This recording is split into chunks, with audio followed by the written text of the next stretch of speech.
I put together this workshop for several reasons. I held two similar events that some of you were at in Great Falls and in Bozeman over the past years. Both of those events were geared at small businesses, making sure that they knew the opportunities that were out there in government contracting and how to land those contracts with the government. Those events were successful. I do plan to do more of them as we go forward, because I think the best way to success is through good communication. After putting hundreds of miles on my pickup last year, after listening to small business owners across this great state, I realized that Montana has huge potential to tap into some brand new markets. I'm talking about manufacturers, whether you're brewing beer or building bridges or highways. I'm talking about service providers, whether you're designing new neighborhoods or engineering buildings. I'm talking about farmers and ranchers, whether you raise beef, sell wool, or grow a product that you can add value to. Montana has a lot to offer in the world marketplace. 95% of the world's customers live outside the United States. That's 95%. Yet only 1% of America's businesses actually export their goods and services to other countries. We all know that Montana is home to some of the world's best manufacturers, some of the world's hardest working service providers, and I'm a bit biased in this, but the world's best ag products. That's why even I export my own steaks, hamburger, and roasts from a cooler to Big Sandy to Washington, D.C. It's also why Max Box and I are pushing foreign countries like Japan to fully reopen their markets to Montana's beef products. But only a tiny fraction of Montana's businesses take advantage of an export market. So why is that? It's a fair question, and maybe we can turn that trend around today. I think all we need here is some good information. I have a feeling that a lot of small businesses don't take advantage of the export opportunities because they believe it's too complicated. Maybe Montanans think it's too much paperwork's involved, or it's too expensive, or it's too risky, or because you think that there's just not help available out there if you're inclined to do that. And it's a good thing that none of those things are true. The fact is, I think there's a whole bunch of resources out there, from the ExportImport Bank to the World Wide Web, that means new opportunities are simply a mouse click away. All you need to grow your business, create jobs, and boost Montana's economy is a little know-how. That's the idea behind this seminar today. Fred was the president of Lilly and Vernon Catalog Company. For the last year, he has been president of the ExportImport Bank. We got a chance to work a little bit together on some radio programs this morning, and I will just say one thing that he said that I thought was very instructive. He said, "I'm president of the ExportImport Bank, which helps businesses around the country, doesn't cost any taxpayers any money, and we're not really interested in imports." He's a good guy. Please put your hands together for Fred Hockman. As the Senator said, it does not cost you one dime. We are fully, the Export-Import Bank, started by FDR in 1934, we are fully paid for by the fees we collect from our customers and from the people who borrow money from us. It does not cost the taxpayer one dime for the service today, which includes my flight here. I can do it from here, I'm all right. Yeah, I'm good. I want to thank the Senator for inviting me out here today and for inviting us all out here today. I had a chance to meet Senator Tester in 2006 or 2005 when he was running. He is clearly someone who is a fighter, as I heard him on the radio this morning, someone who cares about his farm, someone who cares about farmers, cares about Montanans, and making sure that in Washington, the needs of this community and this state are fairly and adequately taken account of and taken care of. And I also want to second my thanks for Rocky Mountain College for inviting us here today. Senator Tester also stole something. He stole my head of legislative affairs, Tom Lopatch, in the back of the room. And when I said that to him this morning, he said, "You didn't tell me everything about Tom Lopatch." So, you know, you get what you pay for. But Tom Lopatch is an old friend. He's a native from Montana, and I hate seeing him leave the Export-Import Bank, but he's found a really great home here, and I'm actually fortunate to have Ray Sasser, who stepped into his shoes. I also want to acknowledge Senator Baucus and Governor Strickland also are fierce advocates for the state of Montana and the business community here. One thing that, and the Senator Tester has mentioned, I think that doing these seminars here in Bozeman, Great Falls, and other places around the state is really making sure that local businesses understand what are the services that are being provided by the federal government, your government, the government you pay for, to help your businesses. As the Senator mentioned, 95% of the customers are outside the United States. But I want you to consider one other fact. Jeff Immelt, who spoke at our, chairman of General Electric, and spoke at our annual conference right before President Obama. By 2020, there are going to be 1 billion more people in the middle class around the world. Think of that. 1 billion people in the middle class by 2020 throughout the globe. That's 1 billion people who are going to eat better, eat more protein, need the kind of ag exports we do from Montana. That's 1 billion people who are going to get on airplanes, 1 billion people who are going to need better medical care, 1 billion people who are going to want to educate their children. So the opportunities, yes, they're 95% of the customers, but just think about all those people who are going to have disposable income, who are looking, will be spending it, and frankly, spending it a lot of the kind of things that we export in the United States and we export here from Montana. If you walk through the streets of Billings and you walk in different stores, you see a lot of things that say made in China. I'm hoping at the end of this seminar today, we're going to see a lot more things in China that say made in Montana. I think that's, we got to reverse that. We've got to change that tide, that trade, which is about trading and exchanging ideas and culture, becomes a little more even-handed. So I think that's some of the things that we're hoping to do today. Senator mentioned about and bringing us out here. Frankly, I did a little research, and we don't do nearly enough business here in the state of Montana. Montana ranks #1 in entrepreneurship. The Chamber of Commerce just released that. It ranks #10 in economic growth in the United States, which is a very high ranking. And yet when it comes to exports, Montana's #48. Right there with District of Columbia. I don't know what the hell we export from the District of Columbia. Hot air and a lot of other things, but we're right up there with the District of Columbia and Puerto Rico. So I think we ought to be able to move this ranking up a little bit and knock those two out of the way and move on up here. So that's really why we're here today. I think that we can create more jobs and more opportunities for business owners and the people they employ through exporting. So let me talk a little bit about that. Because what exports do is they really create jobs. And I want you to go south and come westward a little bit to Santa Barbara. It's a company in Carpinteria, about 12 miles from Santa Barbara, and the company is called Clipper. And before this year, they never sold anything outside the United States. And what they do is they design these wind turbines in Carpinteria, they manufacture them in an old factory in Cedar Rapids, and then they ship them to Oaxaca, Mexico. And these are wind turbines that are creating energy and renewable energy in Mexico. So what you see here is that what exports are doing is they're linking markets, they're supporting small businesses, and they are creating jobs. Now, President Obama said that he wants the United States Export-Import Bank to help create and sustain U.S. jobs. And he challenged us to do a lot more and to reach more markets. And in fact, it's something he talked about in the State of the Union address. So let's just go to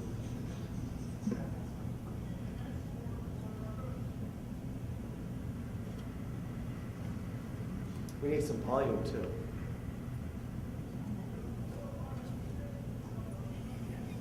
All right. I heard the speech. You were in the room. He said we got to double exports in 5 years. Now, I got to tell you, it was a long speech. I thought it was a good speech. At this point, I thought it was a great speech because this is about promoting exports. And a lot of people asked me, did your job get harder? Actually, my job got easier. Got a lot easier. Got easier because Senator Tester brought us out here and is helping us spread the word about exports. It's because the mayor of Billings is interested in exports. Tomorrow I'm going down to Denver. We're going to be talking to the mayor and the senator there. The entire country is beginning to focus on export opportunities. And that's why that speech and that call to action is really what helped us. So let me talk for a minute how we're going to get there. And frankly, we're going to get there the way we've always gotten there, and that's through trade routes. The only difference is they're going to be modern ones. It has always been our job at the bank, since 1934 when we were founded, to build trade routes. And the very first one we actually worked on was the Burma Road. 1938, $22 million, the United States exports helped build the Burma Road. In 1941, we financed the construction of the Pan American Highway. It was the first highway that linked the North and the South and opened up trade. And then in 1946, we financed the Marshall Plan. And we financed the Marshall Plan, which was financing exports from the United States to Europe to rebuild Europe. And we exported, this is when $2 billion was a lot of money. So we actually exported $2 billion, which in today's dollars is $128 billion. So what do these three things have in common? The Burma Road, Pan American Highway, the Marshall Plan, each and every one of them, frankly, opened up trade and built the economies. They built the economies here in America, and they built the economies abroad. So that was really our challenge. It was our challenge to get more companies to more countries and to more exports. And what that really does in the bottom line is it creates more jobs. And I believe that our bank, Ex-Im Bank, has never been in a better place to meet that challenge. So I want to take a few minutes to tell you how the President and how we are meeting that challenge with the President, and then I'm going to introduce you to a couple of companies that are doing that and are really changing the way America does business. So in 2009, our year ended September 30th, we did $21 billion worth of financings. That is 50% more than in any other year in our 76-year history. 50% more. And in the small business arena, we did $4.4 billion, almost $4.5 billion. We were up 42%, another record. We did more small business transactions than in any other time in the bank's history. And in this year already, in 2010, we're in our 7th month. I know it's confusing because we start in October. We've done more business this year in 2010 than all of 2008 combined. In 7 months, we've done more exporting and more business than in the entire year 2008. But it is not just about big numbers. Last year, for example, we did the first time we ever sold to the private sector in Kenya. And furthermore, the sale we made in Kenya was $11,000 worth of textbooks. We helped the local publisher ship and collect on $11,000 sales to Kenya. So no transactions too small. We also did our largest transaction in the history of the bank. We helped finance $3 billion worth of pipeline in Papua New Guinea, a project that's going to double the per capita income in Papua New Guinea. And when I say we did $3 billion, that's $3 billion of purchases in the United States of engineering services, of pipe fitting, and all the materials that comes from the United States and gets shipped over there. So it creates jobs here in America and creates jobs in Papua New Guinea.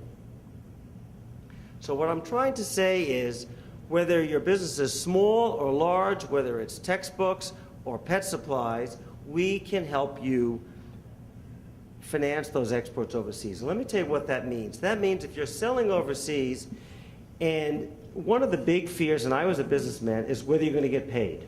I hear this, the big issue, how do I know if I send these goods to Indonesia or Vietnam, I'll ever see a check? What we do is we guarantee your receivables. We guarantee 100%. We will work with you and your bank. We will guarantee the receivables so you have no fear if you're shipping overseas that you're going to get paid. And what that means is two things. Besides, there's not a risk to your business. More importantly, you can offer the kind of credit terms that make sure you get the sale. A number of American companies say, I'll only sell overseas if I get a cash in advance. Well, we've all been in business. You know what? Getting cash in advance is very nice. It's not a way to grow your business. So that's what we do, and that's what we're here today to talk about, and that's what we're here for the entire day to talk about. Because what I think is American companies have superior products, superior quality, and frankly, we deliver superior value to international buyers. So I want to go back to Clipper for a moment. This was the first time we ever financed a wind project ever.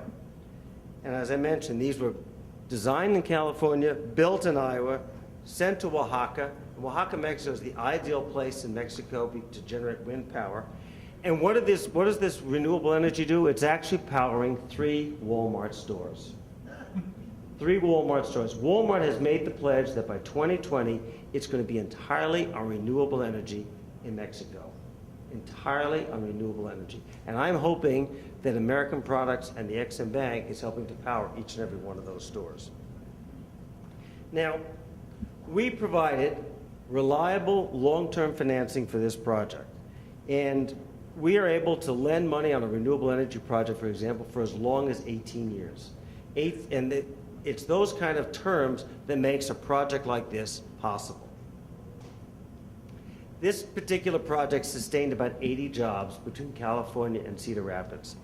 And the management of this company told me that with their next order, they were just in our office about 2 weeks ago, they're looking at projects in Turkey and elsewhere in Latin America. They will begin to hire more people. So this is, in a very real way, this company is going to be starting to rehire employees and add to their employment rank when they start doing more exporting. Now, if you don't want to go to Oaxaca, you can go down to Wyoming, and I checked on my little Google Map Quest on here, and if you travel 370.3 miles, 5 hours and 54 minutes south, thanks Google, you can see some of their wind turbines. They are powering cities across Wyoming and Colorado and the whole Intermountain region from Clipper. As I said, most of their products are in the United States. This is the first one that's overseas. So the question is, how do we find more companies like Clipper? Partly that's why I'm here today, and how do we find more export opportunities? Well, one thing we decided to do at the bank is to focus. We're focusing on countries, we're focusing on industries, and we're focusing on alliances. So let's talk for a minute where these opportunities are.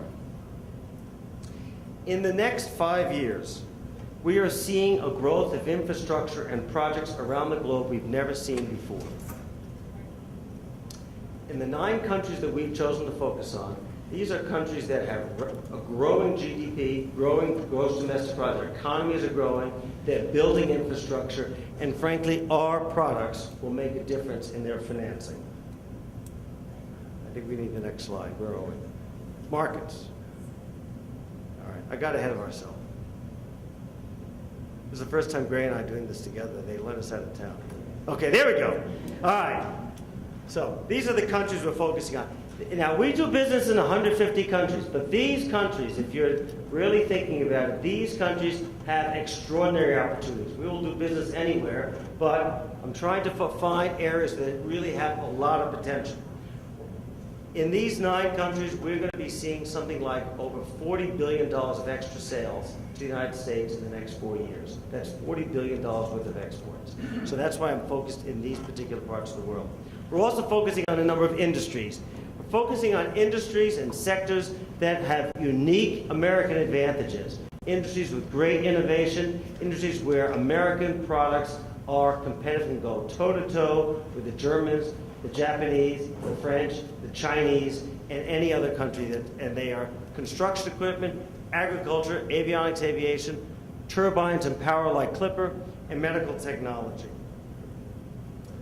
Thirdly, as part of our focus, we're trying to focus on new alliances. Later today, the Senator and I are going to meet with a number of local banks to find ways that they can work more closely with business in Montana to expand exports. It's that kind of alliance with local banks, with the Chamber of Commerce, with the mayor, and people like that. Now let me ask a question. How many people in this room have done exporting before? That's good. That's very good. That's much better than in many places I go. Because I think that once you've done some exporting, you'll be able to do more because you understand it's not as difficult as it appears. And for those of you who have not exported before, I encourage you to take a look at those people who raise their hand and talk with them throughout the day, because you can learn as much from, frankly, someone sitting on your left or your right than a bunch of people sitting up at the head of the room. Now, I just got back from India and China, came back on Monday. The opportunities there are enormous. I mean, particularly in India, this is a country that looks to America. This is a country that wants to do business with America. This is a country that takes pride in buying American products. And there are enormous opportunities there. Opportunities particularly in the power sector, for those of you who work in that area, certainly in the renewable sector. I was in China. The Senator mentioned it. One of the big things we export to China is feedstock. They recognize that American agricultural products are superior, and we actually do a lot of exporting there. So there are enormous opportunities. And Dave Josephson, Dave, raise your hand. Dave is in the back of the room. Dave and I were in Los Angeles a few weeks ago and met with a number of companies that are exporting American feedstock to China.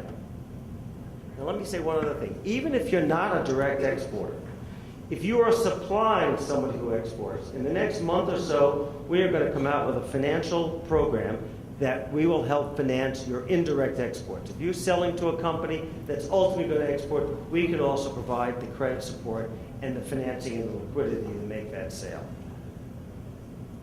So, as part of this, as I mentioned, we're trying to forge new partnerships. We began last fall with this program called Exports Live in the United States. We did it in 8 cities. We've continued this in 2010.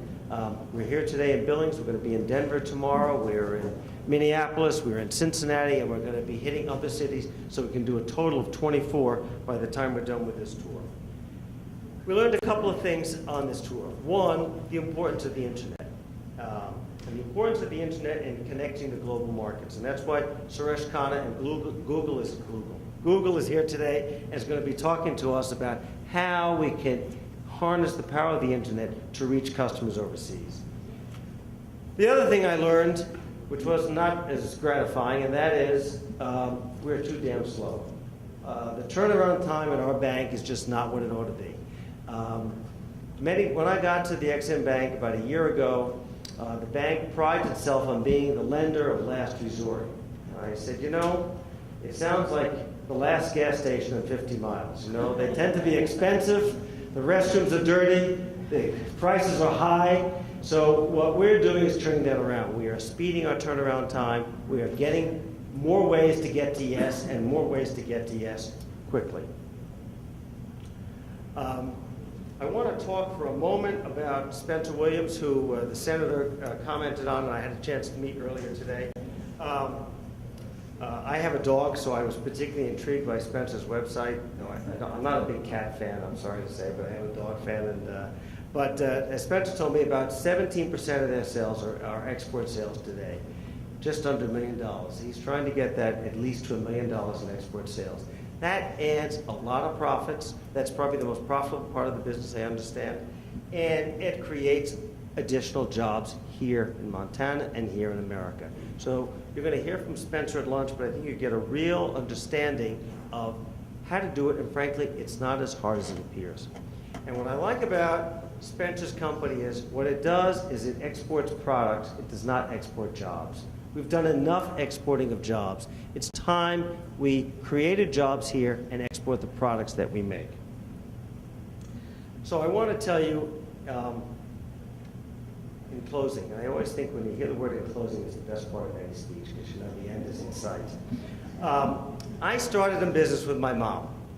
My mother started Lillian Vernon in 1951. I usually ask the women in the room, who here heard of Lillian Vernon? None of the guys, right? None of the guys. My mom got married in 1949, started the business in 51. She was pregnant with me. I'm 58 years old. I'll do the math and make it easy for you. She really wanted to make an extra $50 a week. That's all she was looking to do. Just make a little extra pin money, as she called it. And she started the business on our kitchen table. And when I was a little kid, we didn't have an adding machine. And I would actually sit there and roll the nickels, dimes, and quarters, and pennies into rolls and count the singles into 50s. And I'd go down to the local bank, and I'd sit at that big leather chair at the bank manager's desk, and I'd use his adding machine, because we didn't have an adding machine, to make the daily deposit. In 1987, we took the company public, and I thought to myself, I used to count the nickels and pennies and dimes, and then I had to start counting the quarters. First quarter, second quarter, third quarter, and the most important, the fourth quarter. I saw that business through recessions, through technological change, through a lot of setbacks. It's hard running a small business. It's not easy running a large business. It's really hard to run a small business. One of the things I think I learned along the way is the importance of financing, the importance of having a solid, reliable financing backing that takes some of the risk, because there's plenty of risk just in opening the door and unlocking the door each and every morning. So I want you to know, as a businessman in the Obama administration, I'm going to make sure that we build new roads. I'm going to make sure that we find new ways to do exporting. And I'm going to make sure the government helps, and then, frankly, we get the hell out of the way. Because that's what we do best. We want to help find a way and then get out of the way. So I am committed to helping more companies get to more countries, to find more customers, and then we're going to create more jobs. And I'm not doing that alone. I've got great people like Dave Josephson, Ray Sasser. I used to have Tom Lopatch before he left me. And we've got a great team back in Washington and here in Montana, so we're here to help. Thank you for your attention today, and I hope you have a really good day, and I hope we see a hell of a lot more exports by next year. Thanks so much. Well, thanks, Fred. The opportunity is obviously there. I think he is working together to make it happen. Suresh Khanna, our next speaker, has got a lengthy resume.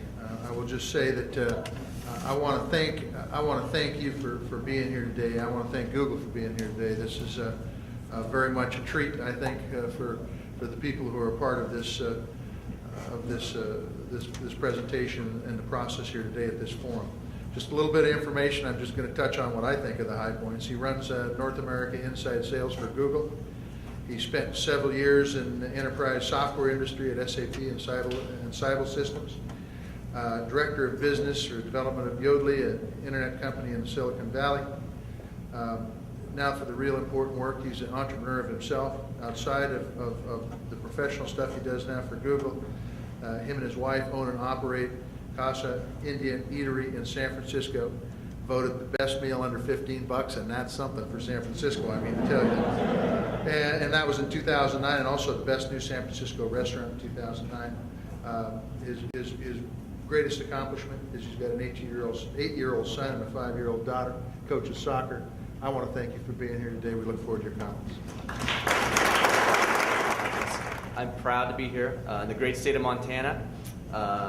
My closest friend in college is a woman named Joanna, and she grew up in Havre, Montana, lives in Bozeman now, and she's a dentist there. She's been begging me for maybe 20 years now to get out to Montana, and this is my first time. It's a very short trip, but I promised her on the flight out here, as I was landing in Billings, I was looking around, and I was just thinking, I need to come out with the kids and spend a couple weeks and travel around. So I'm very, very proud to be here. I'm very excited to be able to speak to you today, and I thank you all for coming, and hopefully you'll get something out of this session. So my intent today is not really to make the case for exports. I don't think I'm going to be able to do a better job than the last two speakers did on that front. Most of what we're going to talk about today is the ways that you can use Google and other internet tools to make that an easier process. So as Senator Tester mentioned, I'm aside from running sales for Google, I also own a restaurant. I'm very much in the weeds, in the battle, that it takes to run a small business, and I'm very attuned to how hard it is. We've used a lot of internet tools at the restaurant. It's a very different business. We obviously don't export anything, but it is very much the same challenge. Ultimately, the challenge we face is how do we find customers, right? How do we get them to walk in the door and try our food? And we know that when they try our food, they're going to love our food. But the challenge is how do we get them to walk in the door? And I think that's fundamentally the same challenge that we're talking about in the context of exports. So my intent today is really to walk through a lot of these tools. Feel free to raise your hand at any point if you've got a question. Let's treat this relatively conversationally.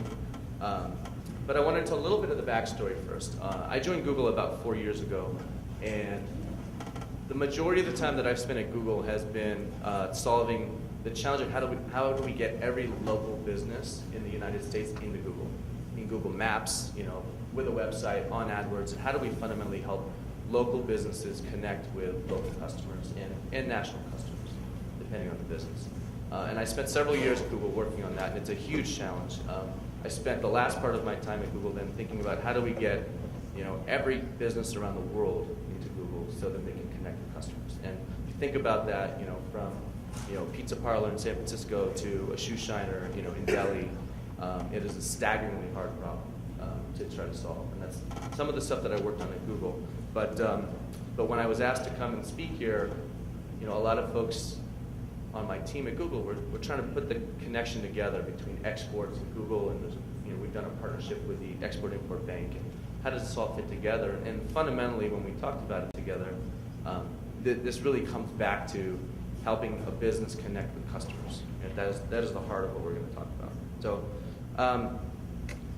from an evolutionary perspective, you could tab forward. We're going to spend, so your quick sense of the agenda. We're going to spend a couple minutes on some of the Google backstory and the evolution and how this ties into exports. We're going to talk about how to use our tools to find new markets. Where is the opportunity? What is the opportunity? We're going to spend some time on how do I take advantage of that opportunity using Google tools.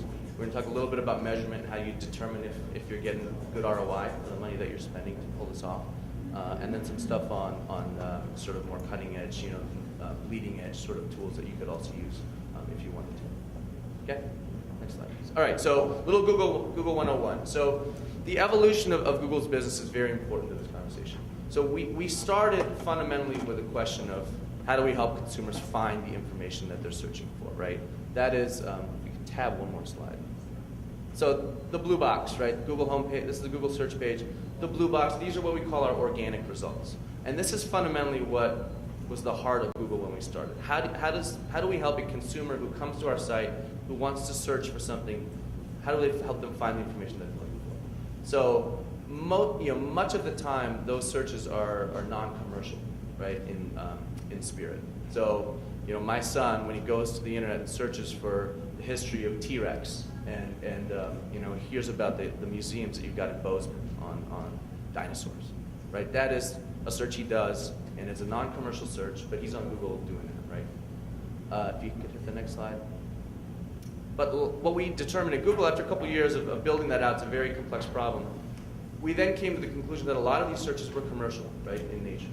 The fundamental spirit of the search is commercial. So when I was coming to Billings, I typed in Billings Hotel, right? That is, I'm signaling my intent as a consumer. I want, get a hotel room in Billings. That is fundamentally a commercial sort of opportunity, right? Another example, that's more of a sort of consumer retail example, but there's a lot of traffic that is B2B in nature, right? Think about somebody who goes to Google and puts in a product SKU, right? They're looking for more information on that product. It may be a very arcane, piece of machinery, but that is, again, in many cases, a very commercial opportunity, right? And so as Google evolved from the first box that we showed to the top and the right boxes, the top and the right boxes are ads, right? That's what we call AdWords, for those of you who don't use AdWords. So AdWords is the way that Google's made, $20 billion. It's a huge product. It's been wildly profitable, but it's also been a very useful service, right?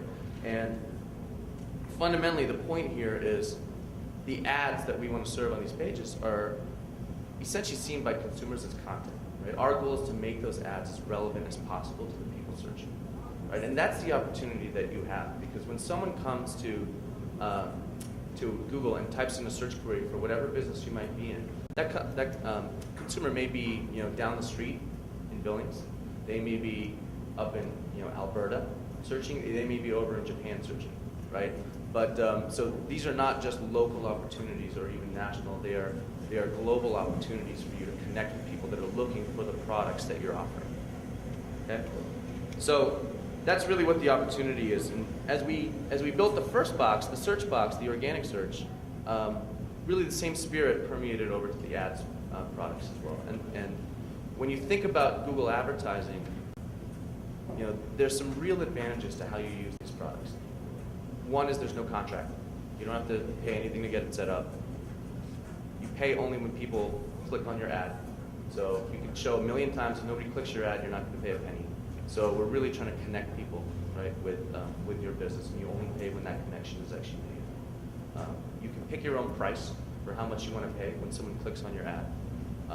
These are fundamentally different premises than your traditional advertising products. And when you think about entering a new market, those can be very expensive. And this is a way, at your desk, here in Montana, to get an ad up and running, in another market, and not pay unless somebody clicks on your ad. Right? So there's a bunch of things in the product that make it, a cost-effective, sort of opportunity. And lastly, it's data-driven, right? You're going to sort of see the results that you get, and you're only going to pay for the results when people click on your ad, but you're also going to be able to see what those results are. So ultimately, that's why Google's involved in this partnership, is we're out here to educate people on what the opportunities are, and how you can use our tools to get out there. Next slide. So big picture, step back. I'm not going to spend a lot of time on the numbers. There's a lot of people online. I think everybody knows that, right? Lots of people in the U.S. They're searching a lot in the U.S., but interestingly, our global business is growing faster than the U.S. There's a ton of people searching that are online globally, and even more that are searching. So there is opportunity. Next slide. So out of the 1.2 billion people online, these numbers are a couple years old now. 1 in 3 said that they would buy abroad if they found a better or cheaper product. These are global survey. So we're talking about at least 400 million consumers online ready to buy products. Again, these numbers are probably 2 years old now, so it's growing very fast. I'm not going to spend a lot of time on this, but it is a massive opportunity from a big picture perspective. And really, the internet, we think that the internet is the importance of the internet is it's cheap, it's instant, it's global, right? You can make it happen from here, and it's cost effective. So that's all the time I'm going to spend on sort of the big picture. I want to get into some of the tools that we wanted to highlight today for you to use. Most of these are free. So in terms of finding new opportunities, so step one here is, how do I know what my opportunity is, right? Where's the opportunity? And so the first tool we're going to talk about is called Insights for Search. And I'm going to put up a slide at the end of this that'll have all of the product names and the URLs, but you can also always go to Google and just type in Insights for Search and you'll find the tool. Insights for Search it's basically sort of a manifestation of the fact that Google is big enough now that we can show you trends on information globally, right? And a good example of this that has nothing to do with commercial content is Google's work with the CDC. We worked with that department because with search intent we can identify pandemics maybe earlier than health organizations can, or at least help them in identifying that. So we were working with them to highlight flu sort of search queries around the world as a way to find where these pandemics might be arising before they might have been able to tell, without Google. From a commercial perspective, though, what Insights for Search does is it allows you to find global search volume trends. So in this example, you won't be able to read any of the words. It's probably too small. But in this case, I went to Insights for Search and I typed in green energy, and I can search globally to see what's the index, what's the trend on global searches for green energy. Right? You can do this with whatever product that you're selling, whatever market that you're in. So I can take a big picture view and say, what's the overall trend on search volume? There's a box on there that shows the search queries related to green energy. What are the words people are typing in to research this? What are the countries that where the most volume is coming from? And how is that trending over time in those countries? I can zoom in from the country level down to the city level. Right? This is all stuff you can do at your desk. And ultimately, the question that I think it helps you to answer is, where is the opportunity for my products? Right? What countries are expressing demand for what I have to sell? Next slide. Another way to use Insights for Search is you can put a couple different terms, and you can put up to 3 terms in. So in this example, we put in hybrid cars and electric cars. And it's similar data that spits out, but it compares the two against each other. And so you can start to get more nuance in, if you've got a couple different ways of potentially marketing a product, or trying to understand the types of terms people are using in different countries to search for your products. This is a good way to do In this case, and this is just, I think, the same view, but you can see probably a little bit more blown up here. You can see what the data looks like. It shows the countries on the top. It shows the keywords on the left, bottom left, and then it shows the rising searches on the bottom right. And that's going to give you a sense of how things are trending. In this case, I popped in iPad, iPhone, and the last one, iPod. And so here you can see the different trends of the products. Next slide. And then it's interesting, I was surprised when I looked at this. Iraq is in the top 10. I never would have thought that would be the case. I don't know why exactly, but apparently there's a lot of demand in Iraq, one of the top 10 countries searching for these keyword terms. So that's a little bit about insights for search. And ultimately, like I said, the point of that is to help you find where's the opportunity, how big is the opportunity in those markets. The next step we're going to talk about is so let's say that I know where I want to sell my products now. How do I take advantage of the tools to get it out there? So AdWords is the heart of what we're going to talk about. It's the product that I talked about before with the ads on the top of the Google search page on the right. And the key part of this with AdWords is that it's got geographic targeting built into the heart of the system, right? So going to AdWords, it's adwords.google.com. You can create your own account for free. You set up your own keywords. You pick the words that you think people are going to be searching for, right, to find your business, and you let the system know how much you want to pay for each of those clicks, right? For a lawyer, they might be willing to pay $50 a click, right? If the value of the client is $10,000. For my restaurant, I'm willing to pay 20 cents a click, maybe less, because the lifetime value of the customer is not as much. The point is it's very flexible. You write your own ads. You can write an infinite number of different ads. You can test different variations of it to see who clicks on what, right? But more importantly, next slide. More importantly, you're able to zoom in on the geographies that you're looking to target. So we've got this tool called the Google Export tool. This was a side project that an engineer built recently in the UK, and we're fleshing this out even further. But the point of this tool is to take the data we talked about earlier with insights for search on where consumers are searching, and it combines it with our advertising costs. And so you can see, next slide. You could pop in the keyword that you want to be advertising against and the region that you want to target. So in this case, I believe this example was hybrid cars. I said that I'm a business in the U.S., and I picked the region that I want to export to. So you can select G20, you can select the Americas, Asia, and so on.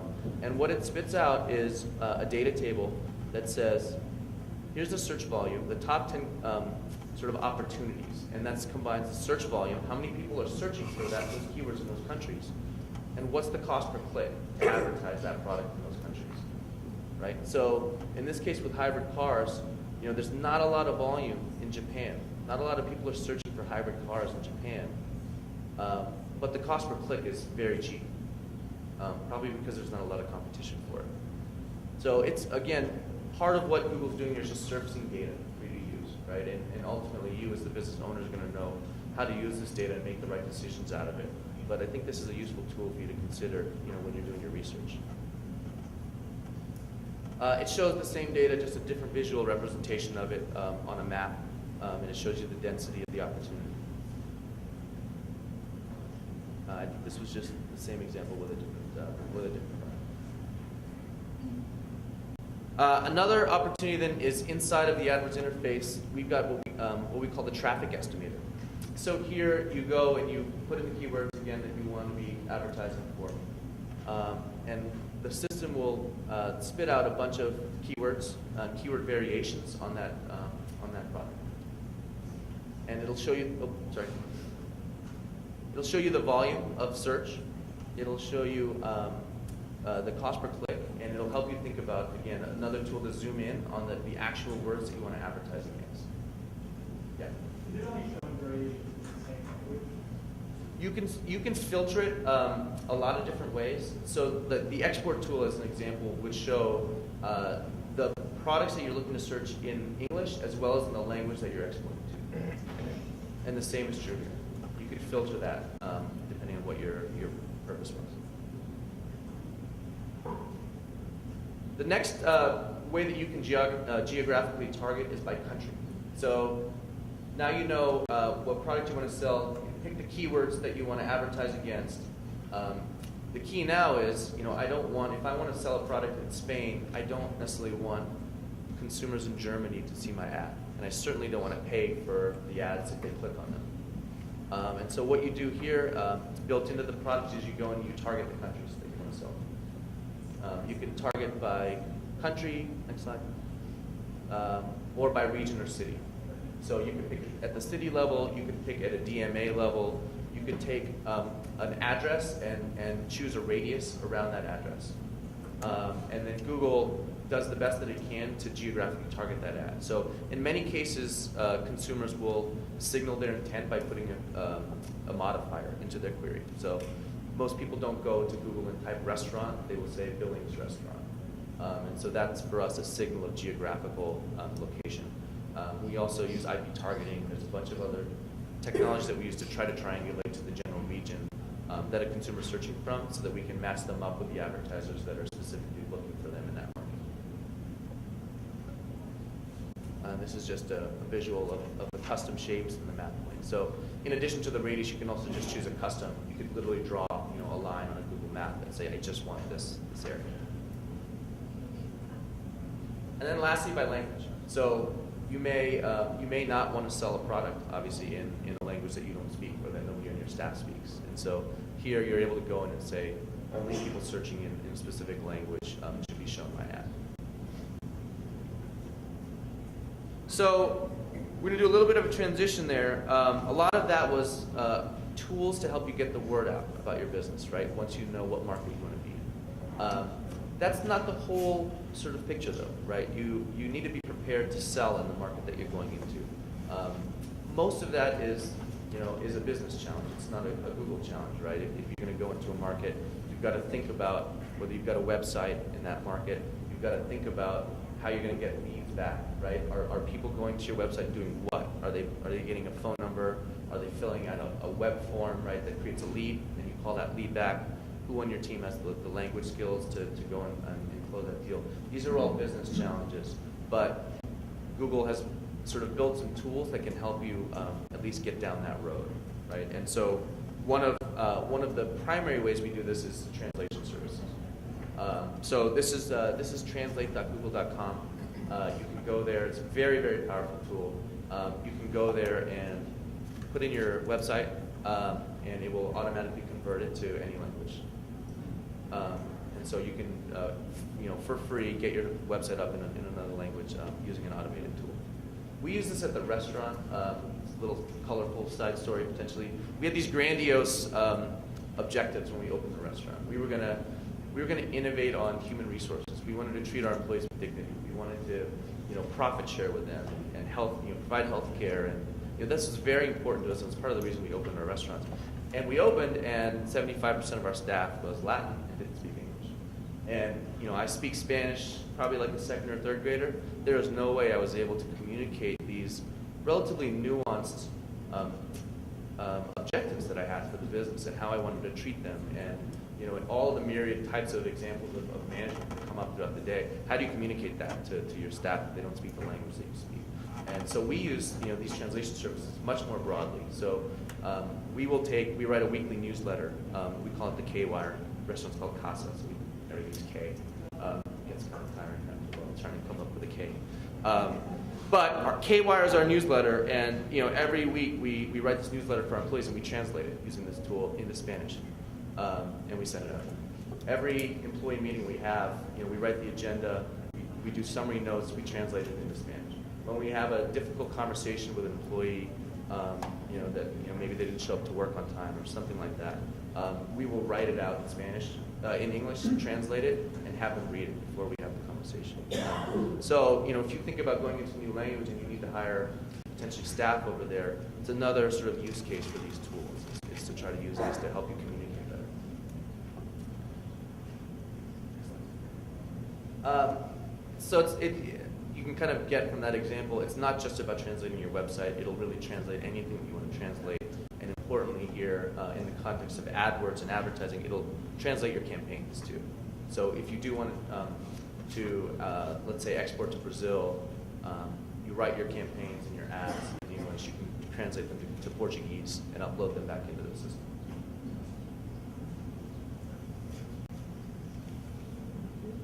Was there a question? Okay. So those are some of the translation tools.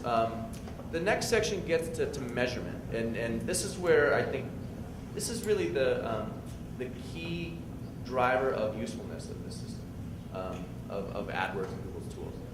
They're either free, all the translation and data sort of tools that we talked about, or in the case of AdWords, it's measurement. Next slide.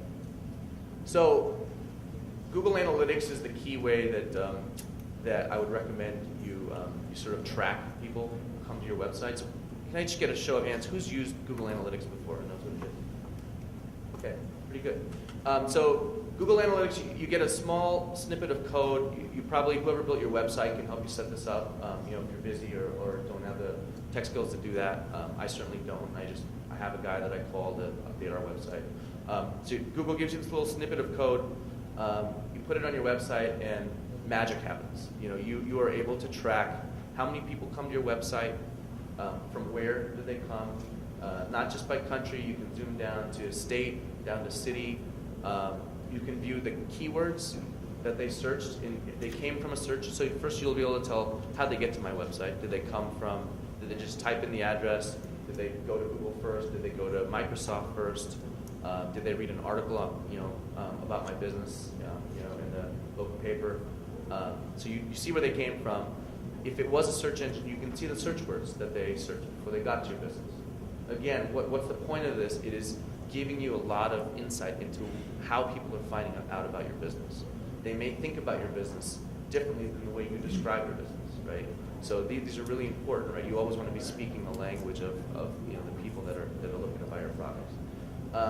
So analytics is basically a very data-rich tool for you to get more insight into how people are interacting. When they get to your website, it'll explain how long did they stay there, how many minutes did they stay, how many pages did they click through. If they left my website, what page did they leave from? Maybe there's if you've got a form on there where people can fill out a lead and ask you to call them back if they're interested in your product, you can see how many people are dropping off that page without completing that form. These are insights that can help you be better at sales, be better at making it easy for consumers to connect with you and find you. So just some screenshots here. This is the geographic thing, so it'll show you, the countries people are coming from. All of the metrics we talked about, by the way, how long they stayed on your site, where they drop off, all of this stuff gets sliced and diced by geography. So you can see specifically if I'm selling into Spain, what's happening in Spain, what keywords are they searching for, where do they drop off, and that may be very different than the way people find you if they're up in Alberta or if they're local here in Montana.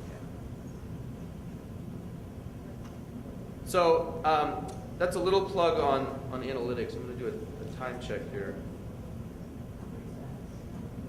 So going beyond search, we've spent a lot of time so far talking about AdWords. This is the core sort of Google technology, right? People search, you put your ads up against that, against those searches. People on the internet are not just coming to Google, though, right? And they spend a lot of time on Facebook. By the way, Facebook and these other sorts of social networking tools are growing, just as fast, if not faster, overseas than they are here. And so the point is, you may want to, in some of your cases, you may want to be putting your products up and advertising, or at least just getting the word out more generally, not just on Google, but across the internet. And that's really what we're talking about when we say going beyond search. So first is the Google Content Network. And I want to be very clear here. This isn't a sales pitch. There are a lot of interesting products and networks that have nothing to do with Google that other companies offer. This is really, the intent of this is to just open your eyes to the opportunities that are out there to help find new customers. In the case of Google, though, what we do is the ads that, so let's say you came to Google and you put your ad up on Google and you're advertising for some sort of a machinery, equipment sort of product. You may want to put that ad up across other sorts of places where people who might be looking for your products are spending their time. It might be a local newspaper. It might be a blog, about your product or about the general category of products that you're in. But Google has a deep, deep network so that your ads show up across that network. So you set your ad up once in Google, it shows up across the internet at various different places. So it's just a way for you to get reach. And you may find in other countries, tying this back to exports, people have different internet sort of behavior patterns in other countries. You may find that in Brazil, lots of people spend their time on Facebook or on Orchid, which is Google's social networking product. You may want to put your product up in those networks. This is how you can do that. YouTube, so let's be very clear here. YouTube is not necessarily appropriate for all businesses, right? Lots of you, are going to be in the B2B space, but people are spending a ton of time on YouTube. I think that goes without saying. There are opportunities to promote your products for free if there are videos that you think are relevant. If made in USA is an important part of your value proposition, and you want to do a cool handmade video, about your factory or your farm, and meet the people behind the team. This is a great vehicle for you to put those videos up for free.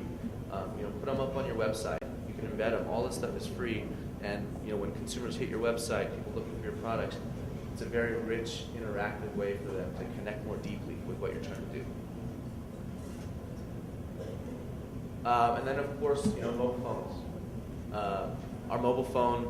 Our search volume on mobile phones is growing incredibly fast. And particularly overseas, it's likely that we're going to have a lot more search volume overseas on mobile devices, alternative types of devices than laptops and PCs. It's a very different experience there. So there are a lot of tools. I'm not going to go into them today, but there are a lot of tools for you to get your ads as well as your websites generally right out onto these phones where people are going to be looking for your information. Next slide, please. Here are some of the links for the stuff that I talked about. I threw out a bunch of keywords, no pun intended. You can just go to Google and pop in the words that I was using, and you will find links to all the tools. They're pretty easy to find. Are there any questions? Great. Well, in that case, I thank you very much for allowing me to come out and speak to you, and I hope that you find success in the export business.